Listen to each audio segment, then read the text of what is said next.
Dans les années 80, on a découvert qu'on pouvait détecter très tôt des cancers de la prostate en faisant le dosage des PSA par une prise de sang. Et à l'époque, on pense que c'est une bonne nouvelle. Il faut se remettre dans le contexte, on vient de découvrir un cancer de prostate chez François Mitterrand, donc le sujet n'est pas anodin. Détecter très tôt un cancer, intuitivement, ça semble une bonne idée. On peut se dire que plus tôt on le découvre, et mieux on le soigne. Sauf que c'est pas vraiment ce qui va se passer. En 20 ans, le dosage des PSA permet de découvrir beaucoup plus de cancers de prostate, mais le nombre de décès liés à ces cancers reste stable. C'est quand même assez étonnant. Je vous explique ?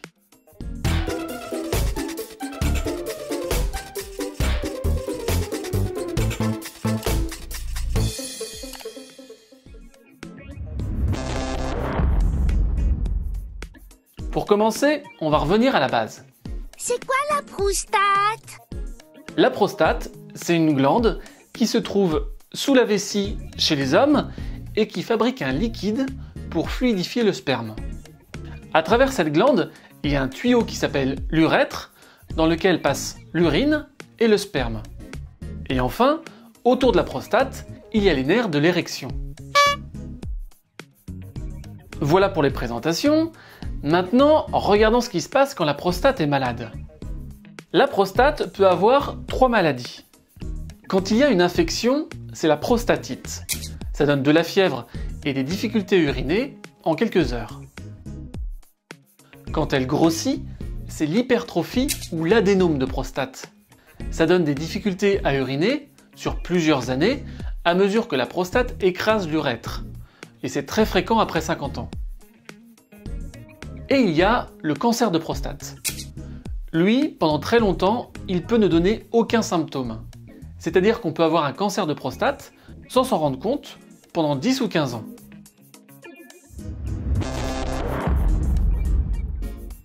Le cancer, c'est une maladie dont on a tous entendu parler. On va essayer d'en donner une définition simpliste mais compréhensible. Au départ, un cancer, c'est une cellule.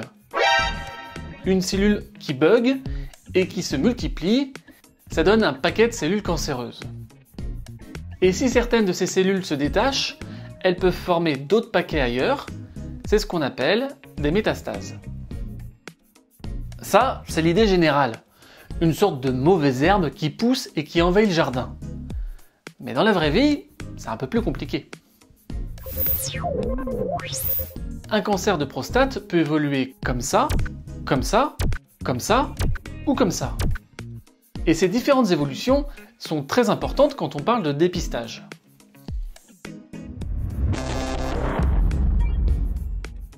Dépister, ça veut dire chercher une maladie alors qu'il n'y a pas de symptômes. Pour un cancer de prostate, cette période sans symptômes peut durer plusieurs années. Si on veut le dépister, on peut faire 2 examens. Un toucher rectal et un dosage des PSA. Le toucher rectal, je pense que ça tout le monde connaît, ça permet de palper la prostate à travers le rectum, et si le cancer est assez gros, on peut le sentir. PSA, ça veut dire Prostate Specific Antigen. Quand il y a un cancer de prostate, le taux de PSA augmente. Mais c'est aussi le cas quand il y a une prostatite, un adénome de prostate. Et ça peut aussi monter après avoir fait du vélo ou après une sodomie. Concrètement, si on trouve des PSA élevés dans un dépistage, on ne découvrira un cancer de prostate que 3 fois sur 10. C'est-à-dire que 7 fois sur 10, c'est une fausse alerte. Mais il n'y a pas noté fausse alerte sur la prise de sang. Pour le savoir, il faut faire de nouvelles prises de sang ou des biopsies de prostate, ce qui entraîne un inconfort et un stress qui n'est pas négligeable. Donc, premier problème, trop de fausses alertes. S'il n'y avait que ça, on pourrait l'accepter. Mais un autre inconvénient, c'est que par définition, le dépistage, ça découvre des cancers qui ne donnent pas de symptômes, et en les soignant, on risque de créer des problèmes. Pour empêcher un cancer de prostate de se développer, On peut retirer complètement la prostate, c'est la chirurgie, ou griller la prostate sur place, c'est la radiothérapie. L'inconvénient de ces traitements, c'est les dégâts collatéraux. Parce qu'autour de la prostate, il y a la vessie et les nerfs de l'érection. Donc avec ces traitements, on risque une incontinence urinaire une fois sur 4 et un trouble de l'érection une fois sur 2. Ces problèmes peuvent être temporaires, mais ça se compte en mois, voire en années. C'est cher payé quand on ne se plaint de rien à la base. Donc, deuxième problème, des traitements risqués. Mais ça encore, on pourrait l'accepter si, au final, il y avait un intérêt sur le long terme. Mais comme on l'a dit en introduction, le dépistage permet de découvrir plein de cancers de prostate, mais ça n'améliore pas franchement l'espérance de vie des gens. Et ça s'explique par deux choses, le surdiagnostic et l'avance-diagnostic.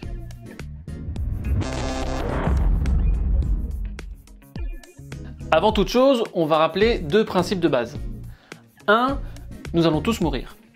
Sauf peut-être Michel Drucker. Et 2. La majorité des cancers de prostate évoluent très lentement. Il existe des cancers agressifs, mais le plus souvent, l'évolution se fait sur 10-15 ans, et ça peut même ne jamais évoluer. Quand le dépistage découvre un cancer qui n'aurait jamais donné de symptômes, on parle de surdiagnostic. Exemple. On va suivre la vie d'un homme que nous appellerons Bernard.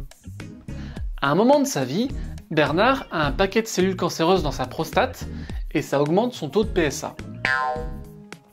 Par la suite, Bernard meurt. Principe numéro 1. Entre ces deux événements, on peut imaginer deux chemins différents. Soit on n'a rien fait. Bon bah ça c'est simple, Bernard continue sa vie sans jamais avoir de symptômes de cancer et meurt. Ciao Bernard. Soit on a fait un dépistage et trouvé un cancer de prostate. Ensuite Bernard est soigné avec les traitements dont on a parlé et leurs potentiels effets indésirables. Incontinence, impuissance ou du moins un stress supplémentaire. Puis finalement Bernard meurt. Ciao Bernard. C'est ça le surdiagnostic. On fait un diagnostic de cancer, mais ce cancer n'aurait jamais donné de symptômes. Et au passage, on risque de se faire embêter par les dégâts collatéraux des traitements.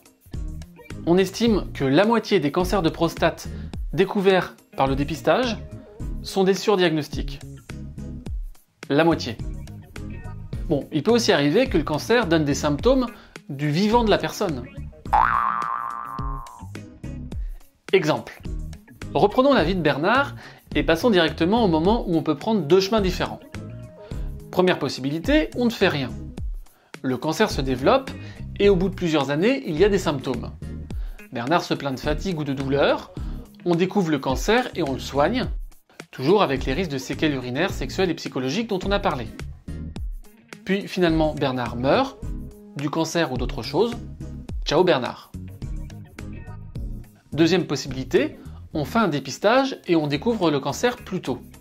Bernard est soigné plus tôt, mais finalement Bernard meurt au même âge. Ciao Bernard.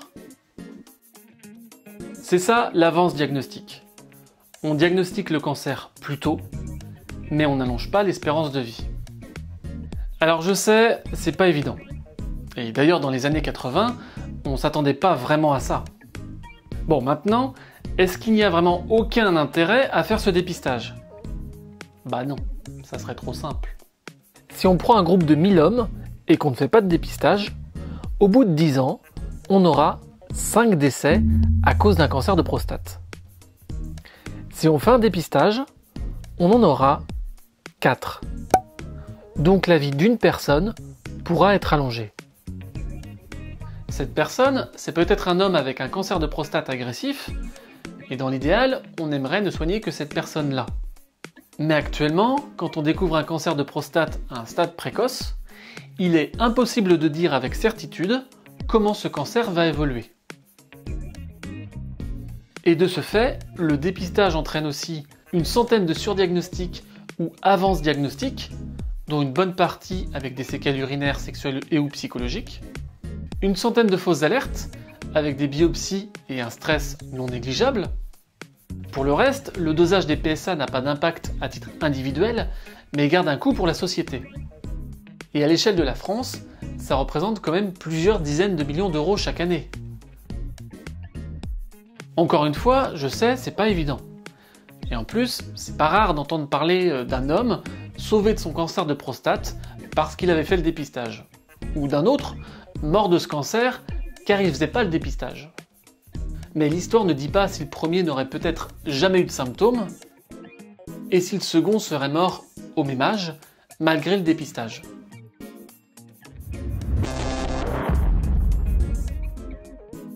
Peut-être qu'on peut résumer tout ça en disant que le dépistage du cancer de prostate, ça a plus de risques de vous compliquer la vie que de vous la prolonger.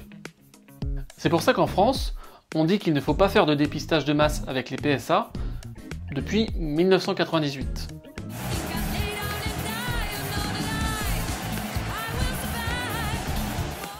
Ouais, ça fait longtemps. Le dosage des PSA reste intéressant pour chercher un cancer quand il y a des symptômes, ou pour suivre l'évolution d'un cancer déjà connu. Dans les autres cas, l'attitude qui semble la plus raisonnable, c'est de ne pas aller chercher ce cancer, et de le soigner seulement s'il fait parler de lui. Par contre, il n'est pas interdit de penser que dans le futur, les choses changeront. À l'avenir, on peut espérer améliorer le dépistage des cancers de deux manières. Soit en ayant les moyens de reconnaître les cancers agressifs et de ne soigner que ceux-là, soit en disposant de traitements qui éviteront les dégâts collatéraux. Ces avancées diagnostiques et thérapeutiques seront peut-être permises par les analyses génétiques. Et il n'est pas interdit de penser que la technologie des vaccins à ARN messager ou ADN pourrait être une arme vachement efficace contre ces cancers. Ma maman m'a toujours dit que des miracles arrivent tous les jours. Voilà pour la vidéo, j'espère que ça vous a plu. Enfin, si vous êtes resté jusqu'au bout, je pense que ça vous a au moins un peu intéressé. C'est un sujet que je voulais faire depuis très longtemps. J'ai écrit les premières lignes du script il y a 4 ans et demi, puis j'ai mis ça un peu de côté parce que c'était dur. Et puis finalement, en discutant avec la Sécu, j'ai repris le sujet en début d'année, il y a 11 mois quand même. Merci les CPM Pays de la Loire pour votre aide. Donc voilà, j'espère que les idées s'enchaînent bien. Il y a une bibliographie, comme pour quasiment toutes les vidéos que je fais, qui est dans la description de la vidéo, pour voir sur quoi je me repose pour dire tout ça. C'est probablement la dernière vidéo de l'année, pas la dernière, mais la dernière de l'année. J'ai fait la vidéo dépression en début d'année, et puis celle-là, c'était de bons gros sujets. Il y a encore plein de sujets que j'ai envie de traiter, il y a plein de projets. Mais faut quand même garder un peu de vie perso, sympa. Il y aura sûrement une bonne nouvelle en fin d'année. Non, je ne suis pas enceinte. Mais une bonne nouvelle, mais j'attends que ce soit officiel. Et puis, merci aussi pour tous les messages que je reçois. Il y en a de plus en plus, c'est cool. Ça fait toujours plaisir. Il y a très peu de râleurs. En fait, il n'y a que des gens qui me mettent merci. Alors, je suis content. Ça flatte mon ego en plus de ça. Mais non, mais surtout, ça me donne envie de continuer.